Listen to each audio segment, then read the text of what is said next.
নমস্কার বন্ধুরা, কাজল ভিলেজ কিচেনে সকলকে স্বাগত জানাই। রোজকারের মতো আজও রান্নাঘরে চলে এলাম। আজকের রেসিপি একদম গাজরের কিভাবে নিকতি মিষ্টি করবেন সেটাই আপনাদের সঙ্গে শেয়ার করব। তার জন্য প্লিজ প্রথম থেকে লাস্ট পর্যন্ত ভিডিওটি দেখতে থাকুন, আশা করছি বেশ ভালো লাগবে। তো চলুন তাহলে শুরু করা যাক। তো গাজরের নিকুতি করার জন্য দেখুন এখানে আমি গাজর কেটে নিয়েছি। তো এখানে আমি দুখানা গাজর কেটে নিয়েছি। ভালো করে পাতলা মতো করে খোলাটাকে ছাড়িয়ে দিয়ে ভালো করে ধুয়ে পরিষ্কার করে রেখেছি, আর এইভাবে টুকরো করে নিয়েছি। অপরদিকে দেখুন একটা আমি এখানে মিক্সিং জার নিয়েছি। আপনারা চাইলে কিন্তু শিলনোড়ার মধ্যেও বেটে নিতে পারেন। আমি এই মিক্সিং জারের মধ্যেই দিয়ে দেব। এবারে এর মধ্যে অল্প করে একটু জল দেব।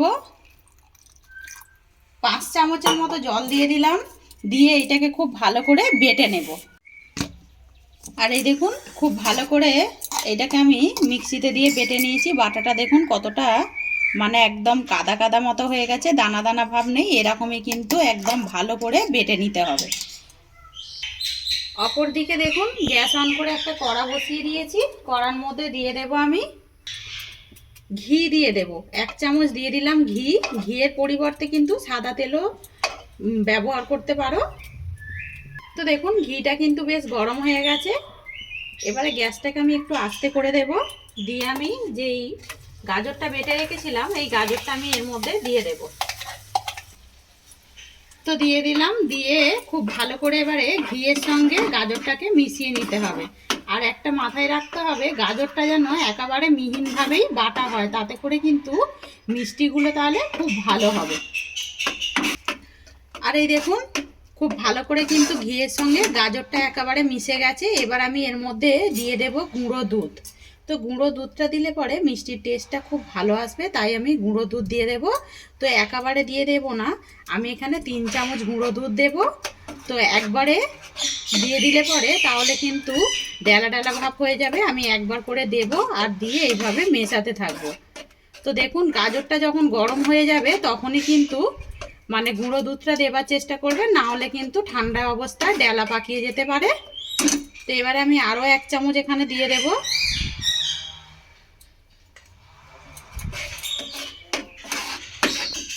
তো দেখুন এখানে 2 চামচ দিয়ে দিয়েছিলাম, আমি এখানে আরও 1 চামচ দিয়ে দিলাম। মোট যে 5 টাকা যে একটা দুধের প্যাকেট থাকে না, সেই প্যাকেটটা হলেই কিন্তু এখানে হয়ে যাবে। দেখুন দিয়ে এবারে খুব ভালো করে এইটাকে একটা ডোর পরিণত করে নিতে হবে। আর এই দেখুন একেবারে গাজরটা কিন্তু একটা ডোর পরিণত হয়ে গেছে, আর সুন্দর একটা কিন্তু গন্ধও ছেড়েছে। যেহেতু ঘি আর গুঁড়ো দুধ দিয়েছি না, তার কারণে একটা গন্ধটাই আলাদা ছাড়ছে। এবার আমি এর মধ্যে দিয়ে দেব। তো দেখুন এখানে একটা বাটি নিয়েছি, এই বাটির মাপেই আমি দিয়ে দেব এখানে 1.5 বাটি জল। তো 1 বাটি আমি দিয়ে দিলাম। আর এর মধ্যে দিয়ে দেব আরও হাফ বাটি। এই দেখুন এখানে আমি আরও হাফ বাটি জল নিয়েছি, দিয়ে দিলাম। দিয়ে এবারে খুব ভালো করে এইভাবে আমি জলের সঙ্গে মিশিয়ে নেব। আর দেখুন এই সময়টা জলের সঙ্গে গাজরের যে ডোটা করলাম ভালো করে দেখুন মেশানো হয়ে গেছে। আর দেখুন কতটা সুন্দর লাগছে। তো এবারে এইটাকে আমি একটু ফুটতে দেব। আর দেখুন খুব ভালো করে কিন্তু এটা ফুটে উঠেছে। দেখুন একদম জলটা কিন্তু গরম হয়ে গেছে। এই ফাঁকে দেখুন আমি এই বাটিরই 1 বাটি নিয়ে নিয়েছি সুজি। তো এই সুজিটাকে অল্প অল্প করে দেব। দিয়ে আমি এই জলের সঙ্গে মেশাতে থাকবো। আর এই সময় গ্যাসটাকে একটু আস্তে রাখবেন, না হলে একেবারে জলটা তাড়াতাড়ি টেনে নেবে। তো দেখুন এটাকে আমি 3 বারে দিয়ে দিলাম। দিয়ে গাজরের সঙ্গে খুব ভালো করে আমি এইটাকে মিশিয়ে নেব। আর দেখুন এই সময় রঙটা দেখুন কতটা সুন্দর এসেছে, খুব সুন্দর কিন্তু লাগছে, দেখতেও সুন্দর লাগছে। আর দেখুন এটাকে নাড়তে নাড়তে একটা ডোর পরিণত হয়ে গেছে। আর এটা কিন্তু খুব তাড়াতাড়ি হয়ে যায়। জলটা যদি মাপ মতো দিতে পারেন তাহলে কিন্তু খুব ভালোভাবে ডোটা এইভাবে একেবারে রেডি হয়ে যায়। আর দেখুন একেবারে হয়ে গেছে। এবার আমি এটাকে একটা থালার মধ্যে এটাকে প্লেটের মধ্যে নামিয়ে নেবো। দেখুন একেবারে কড়া থেকে কিন্তু ছেড়ে এসছে, তার মানে পারফেক্টভাবে ডোটা একদম রেডি হয়ে গেছে। এবার আমি একটু ঠান্ডা করতে দেব। যেহেতু সুজিটা কিন্তু চট করে হাতে ধরে নেয়, একটু ঠান্ডা হয়ে গেলে পরে তারপর আমি দেখাচ্ছি। আর এই দেখুন খুব সুন্দরভাবে কিন্তু ঠান্ডা হয়ে গেছে। আর এতটাই ঠান্ডা হয়ে যায়নি, হাত দেবার মতো কিন্তু ঠান্ডা হয়ে গেছে। আমি একটু ঘি নিয়ে নিলাম যাতে না হাতের মধ্যে লেগে যায়। তো এই ঘি দিয়ে এবারে এইটাকে আমি খুব ভালো করে কিন্তু মেখে নিতে হবে। যেরকম ঠিক আমরা আটা ময়দা ডো রেডি করি সেইভাবেই আমি মেখে নেব। আর দেখো হাতের মধ্যে কিন্তু খুব বেশি লেগেও যাচ্ছে না ঘি দেওয়ার কারণে। আপনারা চাইলে কিন্তু এখানে সাদা তেলও দিতে পারেন, আমি আগেও বলেছি। এবারে এটাকে আমি মেখে নেব। আর এই দেখুন ডোটাকে একেবারে রেডি করে নিয়েছি। এবারে হাতের মধ্যে আমি আবারও একটু ঘি দিয়ে দিলাম। এবারে এখান থেকে নিকুতির যেরকম শেপ দেয় ঠিক এরকম একটু করে নিয়ে নেব। নিয়ে আমি সুন্দর করে এইভাবে একটু শেপ দিয়ে দেব। তো দেখুন কতটা সুন্দরভাবে আমরা কিন্তু গাজরের একটা মিষ্টি রেডি করে নিলাম। আর এই দেখুন নিকুতি মিষ্টিটা একদম রেডি হয়ে গেছে, কতটা সুন্দর দেখতে লাগছে দেখুন। এইভাবে আমি নিকুতি মিষ্টিগুলোকে ঠিক একই মাপের শেপ দিয়ে আমি গড়ে নেব। আগে একটু হাতে এইভাবে আমি তেল মানে ঘি বা তেল লাগিয়ে এইভাবে একটু গড়ে নিয়ে মুঠোর মতো করে নিয়ে তারপরে এইভাবে একটু শেপ দিয়ে দিলে কিন্তু একেবারে দেখুন নিকুতি মিষ্টি রেডি হয়ে গেল। তার কতটা সুন্দর লাগছে দেখুন দেখতে। এই একইভাবে সব মিষ্টিগুলোই আগে রেডি করে নেব। আর এই দেখুন মিষ্টিগুলো গড়ে নিয়েছি, কতটা সুন্দর দেখতে লাগছে দেখুন। দেখেই কিন্তু একদম জিভে জল চলে আসবে দেখুন। আর কিন্তু দেখুন গাজর দিয়ে যে এত সুন্দর একটা মিষ্টি হয় সেটা একবার হলো বাড়িতে না ট্রাই করে খেলে কিন্তু বুঝতেই পারবেন না। অপর দিকে দেখুন তেল কিন্তু গরম হতে বসিয়ে দিয়েছি। আমি এখানে সাদা তেল নিয়েছি, তেলটাকে অল্প একটু গরম করে নিয়েছি, হালকা হালকা একটু বুঝুলে দিচ্ছে দেখুন। এবারে এই তেলের মধ্যে মিষ্টিগুলোকে ভেজে নিতে হবে। তো দেখুন অল্প অল্প একদম বুঝবুনে দিচ্ছে দেখুন।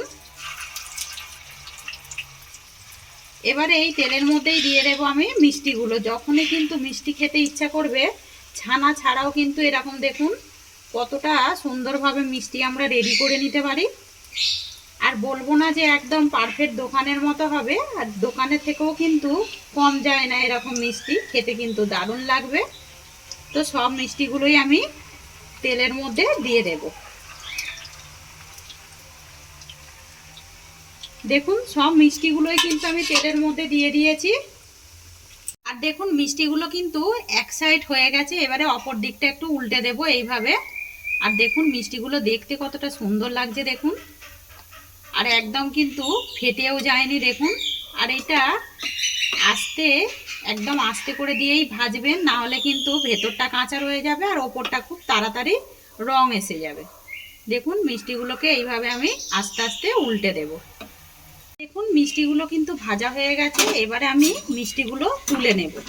এখানে আমি একটা ছানটা নিয়ে নিয়েছি দেখুন। এই ছানটায় করে মিষ্টিগুলোকে একটু এইভাবে তেলটা ঝেড়ে ঝেড়ে একটা থালার মধ্যে তুলে নেব। আর দেখুন মিষ্টিগুলো কতটা সুন্দর হয়েছে দেখুন। এখন ভাজাতেই দেখুন কত সুন্দর দেখতে লাগছে। আর দেখুন মিষ্টিগুলোকে আমি নামিয়ে নিয়েছি।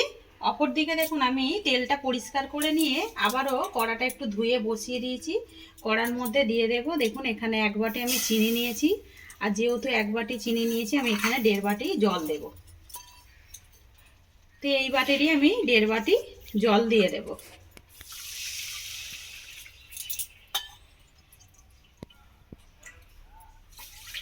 তো আর বেশি জল দেব না। এবারে চিনিটাকে আমি ভালো করে এটা গলতে দেব। দেখুন চিনিটা কিন্তু একেবারে গুলে গেছে। এবারে চিনি শিরার জন্য আমি এর মধ্যে দিয়ে দিচ্ছি এলাচ। এলাচটা দিলে পরে সুন্দর একটা টেস্ট হবে, তাই জন্য আমি এলাচ দিলাম। আপনারা চাইলে এখানে কেওড়া জলও ব্যবহার করতে পারেন, যে যেটা মানে যার যেটা সেন্ট ভালো লাগে সেই হিসাবে কিন্তু দিতে পারেন। এবারে চিনি শিরাটাকে খুব সুন্দর করে একটু আগে ফুটিয়ে নেব। এই ফাঁকে একটু চিনি শিরাটা সুন্দর রং আসার জন্য দিয়ে দেব আমি 1 ফোঁটা অরেঞ্জ ফুড কালার। আপনারা চাইলে এখানে কেশরও দিতে পারেন, আমি 1 ফোঁটা দিলাম দেখুন। এতে করে একটা সুন্দর শিরাটা একটা কালার আসবে, তাই জন্যই দেওয়া। তো না দিলেও কিন্তু এটা হবে। আর দেখুন একেবারে কিন্তু চিনি শিরাটা রেডি হয়ে গেছে। এরপর আমি এইটাকে আর 1 তার বা 2 তার করার কোনো দরকার নেই। এইভাবে আমি এবারে দেখুন অফ করে দেব গ্যাসটা। দিয়ে এই গরম গরম শিরার মধ্যেই কিন্তু দেখুন এখানে যে মিষ্টিগুলো আমি রেডি করে রেখেছিলাম এইগুলোকে আমি এর মধ্যে দিয়ে দেব। তো এই একইভাবে কিন্তু সব মিষ্টিগুলোই চিনি শিরার মধ্যে দিয়ে দেব। দেখুন দিয়ে দিয়েছি, দিয়ে এবারে এইটাকে আমি ঢাকা দিয়ে 10 মিনিটের জন্য এইভাবেই রেখে দেব। তাতে করে কিন্তু মিষ্টিগুলো অনেকটা চিনি শিরা টেনে নেবে, তাই জন্য 10 মিনিটের জন্য ঢাকা দিয়ে দিলাম। আর এই দেখুন 10 মিনিট পর ফিরে এলাম। মিষ্টিগুলো রস টেনে কতটা দেখুন ফুলে উঠেছে। এবার আমি দেখাচ্ছি এখান থেকে একটা মিষ্টি নিয়ে যে কিরকম ঠিক নরম হয়েছে।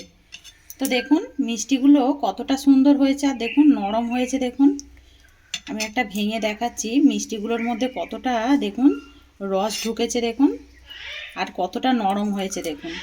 একবার হলো এইভাবে বাড়িতে ট্রাই করবেন, ট্রাই করে খেয়ে কিন্তু কমেন্ট করে জানাবেন যে কীরকম আজকে গাজরের মিষ্টি কীরকম লাগলো। এবার আমি এগুলোকে এক এক করে প্লেটের মধ্যে তুলে নেব। মিষ্টিগুলোকে আমি একটা প্লেটের মধ্যে সাজিয়ে নিয়েছি। এবারে এখানে চিনি যে শিরাটা রেডি করে রেখেছিলাম ওপর থেকে একটু দিয়ে দেব। আর দেখুন মিষ্টিগুলো দেখতে কতটা সুন্দর লাগছে। আপনাদেরকে আগেই বলেছি এইভাবে কিন্তু বাড়িতেই খুব সহজে নিকতি মিষ্টি আপনারা তৈরি করে নিতে পারবেন। রেসিপিটি যদি ভালো লেগে থাকে একটা লাইক করে দেবেন, বন্ধুদের সঙ্গে শেয়ার করবেন, আর এই ছোট্ট চ্যানেলটিকে সাবস্ক্রাইবার করে নেবেন। আমার এরকম নিত্য নতুন রান্নার জন্য পাশে থাকা বেল আইকনটি প্রেস করবেন। সবাই ভালো থাকবেন, সুস্থ থাকবেন। ধন্যবাদ। আবারও নতুন ভিডিও নিয়ে ফিরে আসবো।